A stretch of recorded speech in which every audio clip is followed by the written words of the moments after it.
One of the things I've noticed over the years is that some retirees seem to get a lot more out of the exact same amount of money compared to others. And I'm not talking about investment returns. In many cases, they've saved roughly the same amount, they retired around the same age, they have similar lifestyles, but one person ends up paying less tax, keeps more of their government benefits, has more flexibility with their spending, and leaves behind a larger estate, while somebody else, who did a lot of the things right, feels like they're constantly working around problems they never saw coming. For a long time, I thought the difference was how much people saved, and obviously savings matter, but the more retirement plans I've built, the more I've realized there's a lot more going on than just the size of the portfolio. Because retirement isn't really one decision. It's a series of decisions that all affect each other. When you take CPP affects your taxes. Your taxes affect how much of your RRSP you draw out every year. Your RRSP also affects your old age security, and your withdrawal strategy affects how things will play out if you or your spouse pass first. All this gets harder if inflation isn't accounted for properly either. So what I found is that the retirees who seem to make retirement look easy usually understand a handful of important realities. So in this video, I want to walk through 5 of the biggest ones. We'll talk about why paying some tax on purpose can actually leave you with more money, why your portfolio and withdrawal strategy need to work together, why retirement is really an income problem, not a savings problem, what happens when one spouse is left behind, and why inflation can quietly change almost every retirement plan over time. None of these ideas on their own are complicated, but together they can have a much bigger impact on your retirement than most people realize. Let's kick things off with taxes, because this is one of the biggest areas where I see retirees unintentionally leave money on the table. Now, one thing I've noticed over the years is that a lot of retirees judge success by what happens on this year's tax return. And at first glance, that seems perfectly reasonable. If you can get through a year in retirement and pay very little tax, that feels like a win. Nobody enjoys writing a check to the CRA. The challenge is that retirement planning doesn't happen 1 year at a time. It happens over decades. And when you start looking at 30 years instead of one tax return, you begin to realize that minimizing tax this year and not minimizing tax over your lifetime are not the same thing. In fact, some of the retirees who pay the least amount of tax in their 60s end up paying the most tax later on. Let me give you an example. Imagine 2 couples, similar age, similar lifestyle, and similar amounts saved for retirement. Let's call them the Smiths and the Baldwins. Both retire at age 60 with some money in RRSPs and TFSAs. The Smiths do what a lot of people naturally do. They start spending from their TFSA first because the withdrawals are tax-free and don't show up as income. And honestly, at first glance, it makes sense. Why would I want to pay taxes if I don't have to? But for every year their tax bill stays low, their RRSP continues growing in the background. The Baldwins take a different approach. During their 60s, they begin drawing some money out of their RRSPs each year, even though they don't necessarily need all of it right away. As a result, they voluntarily pay some tax during a period when their income is relatively low. So if you stop the story there, it would probably look like the Smiths made the better decision. The problem is that the consequences don't usually show up right away. Fast forward to their 70s, the Smiths now have a much larger RRSP. It eventually becomes a RRIF, and they're required to start taking withdrawals whether they need the money or not. Those withdrawals get added to CPP, they get added to old age security, and before long, they're reporting far more income than they expected. Now, in some cases, that can lead to higher tax rates and even old age security clawbacks. Meanwhile, the Baldwins spent the previous decade gradually reducing that future tax problem while they still had flexibility. Their RRIF is smaller, their taxable income is smoother, and they have more control over how much tax they're paying later in retirement. The interesting thing is that nothing about their lifestyle changed. They spent roughly the same amount, they enjoyed the same retirement. The difference was simply that one couple dealt with the tax issue gradually, while they still had flexibility, and the other postponed it until later. Now, that doesn't mean everyone should start pulling money out of their RRSPs the day they retire. There are absolutely situations where that would be the wrong move.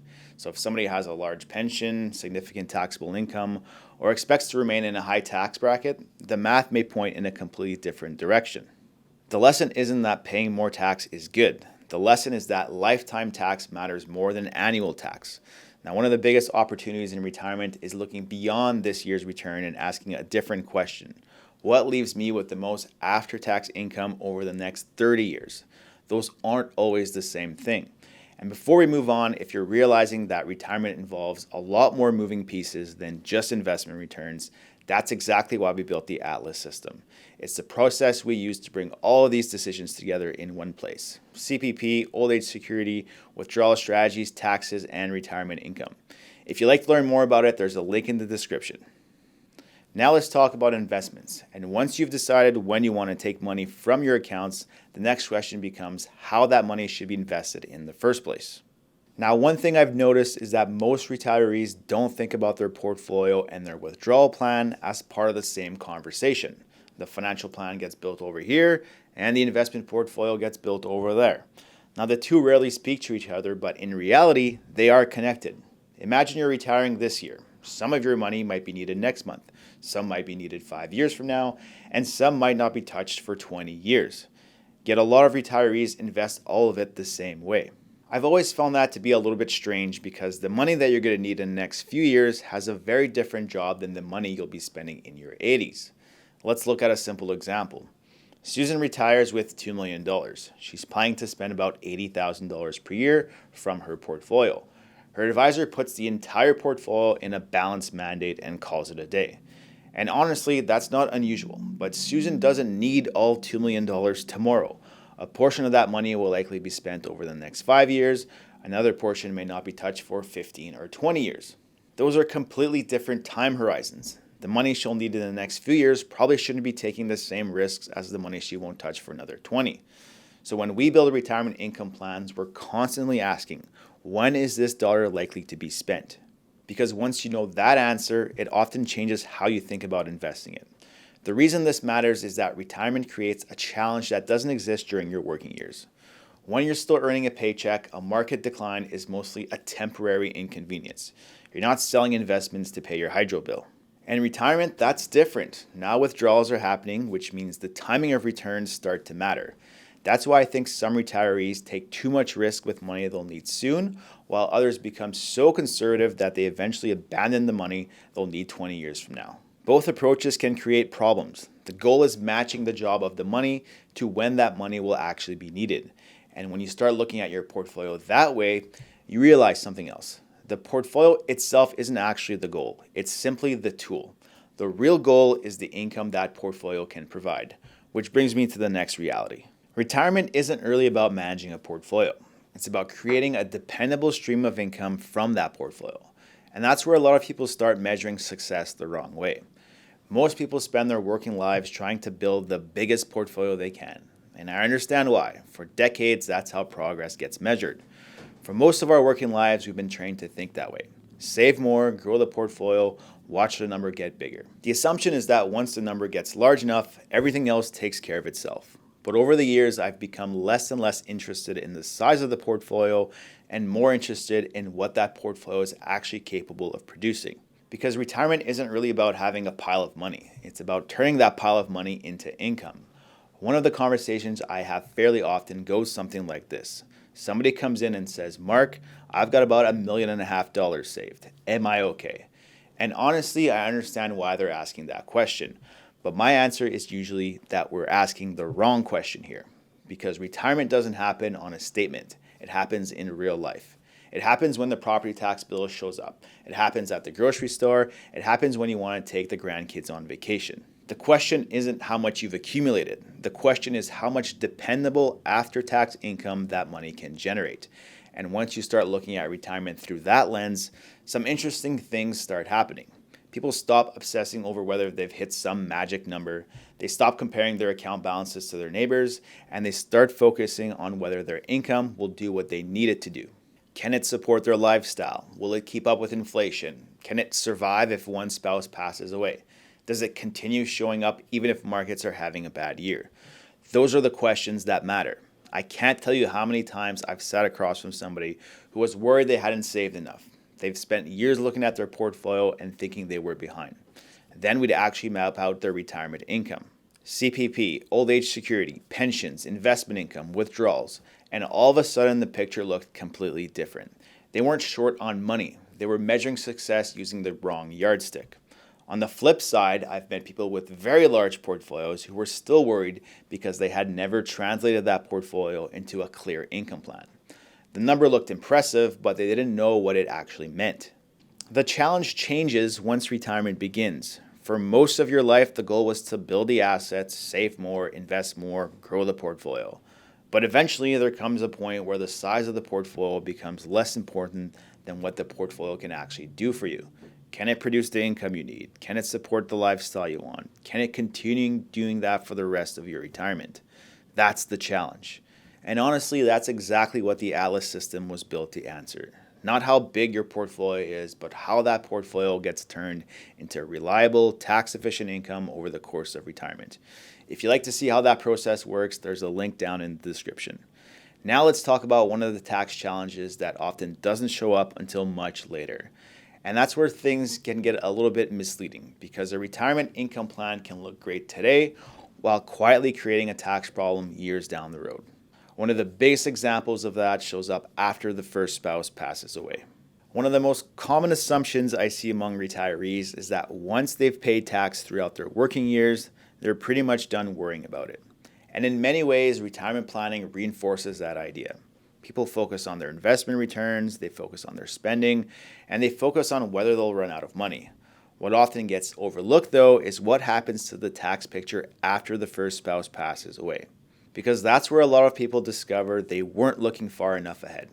Not because they didn't save enough, but because nobody ever showed them what that picture looked like 20 years down the road. One of the things that surprises retirees is just how quickly that tax picture can change. While both spouses are alive, there are usually more planning opportunities. Income can often be split, you're filing 2 tax returns, and the tax burden is being spread across 2 people. But eventually, one spouse passes away. And now the same pool of assets is often being taxed on a single return. That's where a lot of people discover the plan worked well today, but wasn't really built for what came later. And then there's the piece almost nobody talks about. When the first spouse passes away, the RRIF can roll over to the surviving spouse without triggering any tax. So most people think they've successfully avoided the problem. The reality is they've often just postponed it. Now instead of 2 retirees sharing one large RRIF, you've got one retiree carrying the entire thing. And eventually, when the second spouse passes away, there's no spouse left to roll it to. That remaining RRIF becomes taxable income in a single year. And depending on the size of the account, the tax bill can be pretty substantial. Now, I've had conversations with people who were shocked at how much of the RRIF eventually ends up on the final tax return. This is one of the reasons I spend so much time looking at retirement plans over multiple decades instead of looking at them 1 year at a time. A strategy can look incredibly tax efficient today while creating a much larger tax problem 15 or 20 years down the road. The challenge is that for most people, they'd never see that future problem because it's so far away. It's easy to focus on next year's tax return. It's hard to think about the tax return that's going to be filed 20 years from now. But that future tax return can easily cost more than all the little tax decisions we're obsessing over today. I'm not suggesting everyone should start draining their RRSP tomorrow. Just like we've talked about throughout this video, there are plenty of situations where that wouldn't make any sense. But I do think it's important to understand that retirement planning isn't just about creating income while you're alive. It's also about understanding where the tax liability ultimately ends up. Because whether we like it or not, every dollar sitting inside an RRSP or RRIF has a future tax bill attached to it. The question is whether we're being intentional about when that bill shows up and how large it becomes. And that brings us to the final reality, because even if you've got the tax planning right, the withdrawal strategy right, and the income plan right, there's still one challenge that doesn't care how much you've saved: the cost of maintaining your lifestyle. And unlike some of the other things we've talked about today, this isn't a tax issue, it isn't a CPP decision, and it isn't a withdrawal strategy. It's simply the cost of maintaining your lifestyle. Now, most retirees have a pretty good understanding of what they're spending today. What they tend to underestimate, though, is what it will cost to live that exact same lifestyle 10 or 15 years down the road. Not a bigger lifestyle, not more travel, not a bigger house, the exact same lifestyle. Think about what things cost 5 years ago: a dinner out, a hotel room, a round of golf, a vehicle. Most of us can feel the difference without even looking at the numbers. So your lifestyle hasn't changed, but the price tag has. And that matters because retirement plans are often built around today's spending. The problem is that retirement doesn't happen in today's dollars, it happens in future dollars. And this is where I see some retirees accidentally create a problem for themselves. After spending decades building wealth, there's a natural desire to become more conservative. And I understand it. You've worked hard for your money. You don't want to just give it back. But sometimes people become so focused on avoiding the ups and downs of the market that they forget about purchasing power. At the end of the day, what matters isn't the account balance, it's what that money can actually buy. A portfolio that grows at 2% during a period where costs are rising by 3% may feel safe, but you're quietly losing ground every year.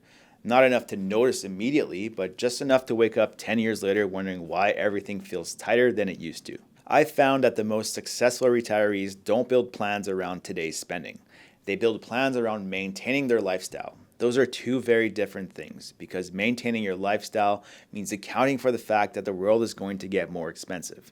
The vacations, the restaurants, the groceries, the things you enjoy today. They're all likely going to cost more in the future than they do right now. So the goal isn't just to make sure the money is still there. The goal is to make sure it can still support the lifestyle you want. At the end of the day, your portfolio isn't there to produce statements. It's there to support your lifestyle. And if your money isn't keeping pace with the cost of that lifestyle, the plan eventually starts working against you. So let's step back for a minute. We've talked about why paying the least amount of tax this year doesn't always lead to paying the least amount of tax over your lifetime. We've talked about matching your investments to when you'll actually need the money. We've talked about the difference between having a portfolio and having an income plan. We've talked about the tax challenges that can show up later in retirement for the surviving spouse.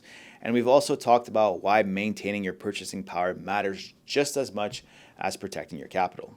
At first glance, those might seem like completely separate topics, but they're all connected. The timing of your CPP affects your withdrawal strategy. Your withdrawal strategy affects your taxes affect how much of your money you actually get to keep, and inflation affects what that money is ultimately worth. When people first start planning for retirement, they often focus on individual decisions. How should I invest? When should I take CPP? Should I draw from my RRSPs? Now, those are all very good questions, but the real value comes from understanding how those decisions affect one another. Because retirement isn't usually won or lost on one decision. It's the combination of decisions that matters. And that's good news, because if you're in your late 50s, your 60s, or even early in retirement, there's still time to improve a lot of these things. You don't have to be perfect, you just have to be intentional. Now, if there was one topic that came up repeatedly throughout this video, it was timing. The timing of taxes, the timing of withdrawals, the timing of retirement income. And nowhere does timing seem to generate more debate than CPP. Most people approach CPP as a math problem. They look at the break-even age, compare a few numbers, and then try to figure out whether they should take it at 60, 65, or 70. The problem is that CPP doesn't exist in isolation. It affects your taxes, it affects how much you need to withdraw from your portfolio, it affects the amount of guaranteed income you'll receive later in life.